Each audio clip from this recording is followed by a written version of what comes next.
I'm still recovering from my previous mentality, really unwinding all that I thought that I knew. I did everything right. You go to school, you get an education, you get a good job, you work hard for years, you move up the ladder, and you achieve all that you wanted to do. And looking back, most everything that I achieved, it had a map. I knew the start, I knew all the steps I had to take to get there, and I knew what the end would look like. It required absolutely zero faith, just faith that I could do it and that the map would work. But I tell you what, my relationship with Christ and being in the Word every day, it blew the lid off of that. It's almost like a veil was taken off my illusions and seeing through what they really are intended to be. And this is for me in my situation. It could be different for you. But I'm just saying, in my case, doing everything right, playing everything by the book, put me in a place where I was seeking guidance from specific people. I wanted to achieve specific things for very specific reasons. They were all focused on the things, the trappings of this world, titles, stuff, means. And I realized how conditioned I was from the beginning to want those things. Because when I get them, I'm like, I really didn't, I guess I like this, but I'm acting like I like it a whole lot more because that's what you're supposed to do. But over time, I started to think, well, maybe I'm not the crazy one. Maybe this isn't what I'm supposed to do. Maybe this isn't the way. And I think that that is by design. But I don't think it's entirely God's design. You see, the enemy will use things that are very good, but will contort them just ever so slightly. And that slight contortion changes your trajectory massively over a lifetime. So instead of seeking relationship with our Creator and a curiosity for who we really are and arriving at Jesus Christ, no, you're on this tangent looking for more money, more achievement, more approval, more attainment. And it's always more of the same thing. And we expect that to be any different. So it takes a good thing, our ability to do all these things, but contorts it ever so slightly in an attempt to get us off track. I feel very fortunate that one day I asked a question and the Lord just came running after me, and the rest is history.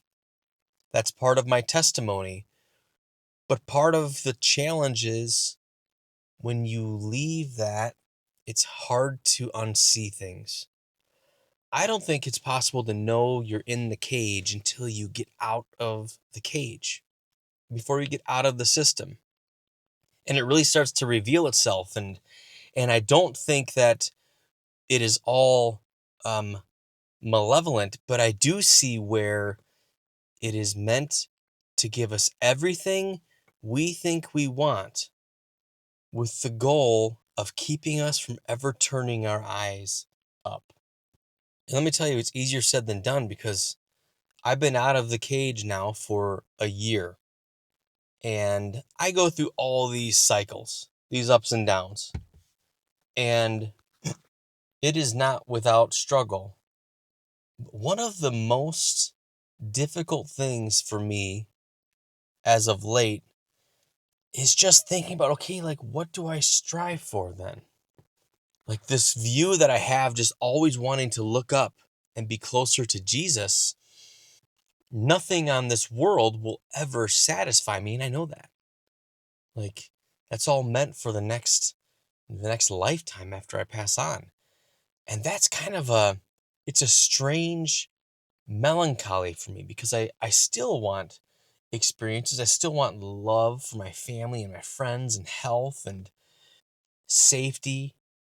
But I know that like the most beautiful sunny day on the most beautiful beach, it is not a fraction of what we'll experience in heaven. And so nothing here is going to give me that. And it's kind of like, you don't want to be ungrateful. It's not ungrateful, but it's putting it in a perspective. When I do venture back into the system, I won't be looking at that for my fulfillment, for my meaning.